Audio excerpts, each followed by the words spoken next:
Hey everybody, this is Kohdok here with another Toy Fair 2016 update. Now, there are still tons of exciting things for me to talk about from this year's Toy Fair, but I think I'd like to spend today talking about some of the smaller companies who showed up there. It's not just Mattel and Hasbro and Lego who show up at these events, no, there are hundreds of companies who have their products to show off.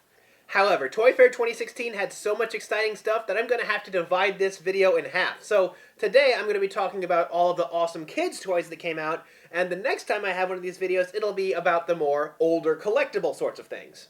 Although if anybody ever jokes about the fact that, ooh, they don't let kids into Toy Fair, well, 2 minutes inside the event Playfair, which they set up right next door, will tell you exactly why. Playfair was a little event that was made open to the public and showed just how much people from the TIA underestimated New York's ability to turn out a crowd. It was a nightmare. So we're going to start with Aldi, a company that also kind of painfully rips off the logo from another company. Aldi put out this year's Buyer's Tote Bag. Yeah, depending on who you are, they sometimes give out these nice tote bags when you come into the fair. Now, this one's actually kind of made of a nice canvas-feeling material. It's more like a beach bag compared to a lot of the other bags they give out. However, it'll also give me the chance to show off what they have.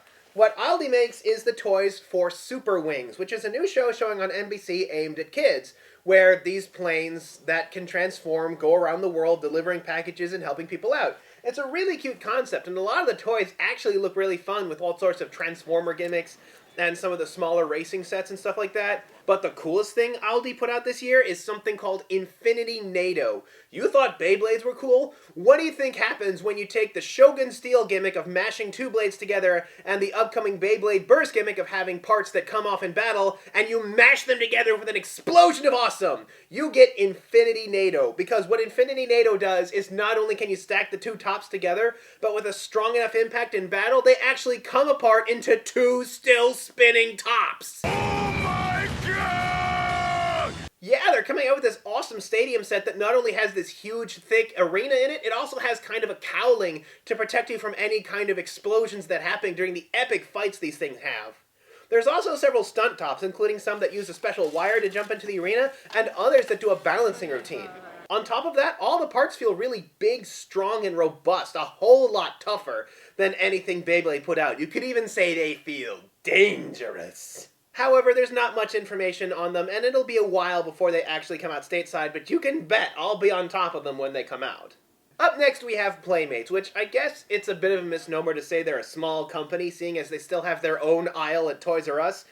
But the thing is, their showing this year was actually a little disappointing. I got an invitation to their press event that said they were going to be showing off movie stuff, but there wasn't any movie stuff, so I didn't get to take, pictures of what the toys they have for, Bebop and Rocksteady's motorcycles, which is really kind of what I was looking forward to seeing. So, unfortunately, Playmates only had one exciting thing to show off, and that is the action figure of Karai. Yeah, that only took 4 seasons. They also teased this series called Mysticons, which apparently doesn't come out until next year. Oh, and they might have mentioned Voltron. Up next is a series called Wicked Cool, which last time I had them on here were the people who made the Scanimals, which I actually kind of roasted over the grill, and yet they still linked themselves to the review. I actually feel a little guilty about that now. But they're still on their feet, and they're putting out some good stuff. They've got some new stuff for the Wild Kratts, which I haven't actually watched, but I've heard good things about. They also have some for this new series called Shimmer and Shine, which is another kids series that is based on 2 genies who try to grant wishes, but that ends up causing trouble. It's kind of an inversion of the typical, be careful what you wish for, because it's Shimmer and Shine themselves who have to solve the problem. I didn't highlight them in my Mattel video, but Mattel put out some of the larger, more expensive toys for them, the more electronic ones. Although my real question is, can they merge into Twinrova? They also put out what is probably the most dangerous cooking product I've ever seen. They made a Girl Scout Cookies Easy Bake Oven. Oh my god, it's like being able to manufacture my own meth. It's dangerous. And our good friends from 2013, Hexbug, have made a return as well. Not only have they put out a newer form of the Hexbug called the Nitro, which is like the 2.0, only a bit faster, they've also fixed some of the track issues from the 2.0 so that the bug rights itself every time it comes out of the track. They're also putting out some remote-controlled BattleBots, which, if you're about my age, you might remember from the time you were a teenager. Also, not only have they improved their spider, along with some of the various terrain and cover, but they've also made a new character that might seem kind of familiar to any of you BattleBots Robot Wars fans out there. Along with that, they're making new Aquabots, some of which are designed to be cheaper than normal. They're also continuing to work on the Vex Robotics. Which brings us to Nostalgic Toys, another source of tote bags. These were kind of hung at every entrance, so most of these companies who actually brought tote bags to keep in their booth really had a lot of trouble giving them away. But they've put out these things called Spinjas, which I actually showed off earlier on my channel, are these itty-bitty little tops that can draw a little laser light show on special glowing paper. That gimmick actually works really well. Unfortunately, they decided to throw in a battle gimmick, which does not work very well, and an app, which has never done any favors for any toys ever. Really? Whoever keeps saying that any toy out there needs an app in order to succeed, kindly shut up. Any toy that has ever managed to sell when it's related to an app is despite the app, not because of it. You'd have to be like a big company like Lego that can put out this app and basically write it off while keeping the products all the same price like with Nexo Knights.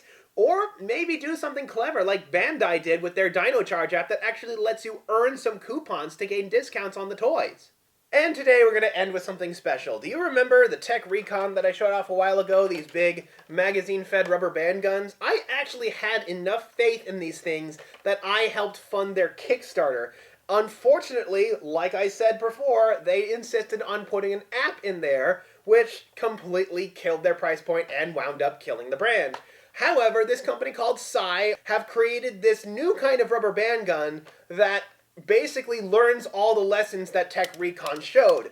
Not only can you reload it with rubber bands you can buy at any office supply store, but the price point, once I show them off on this show, is going to blow your mind.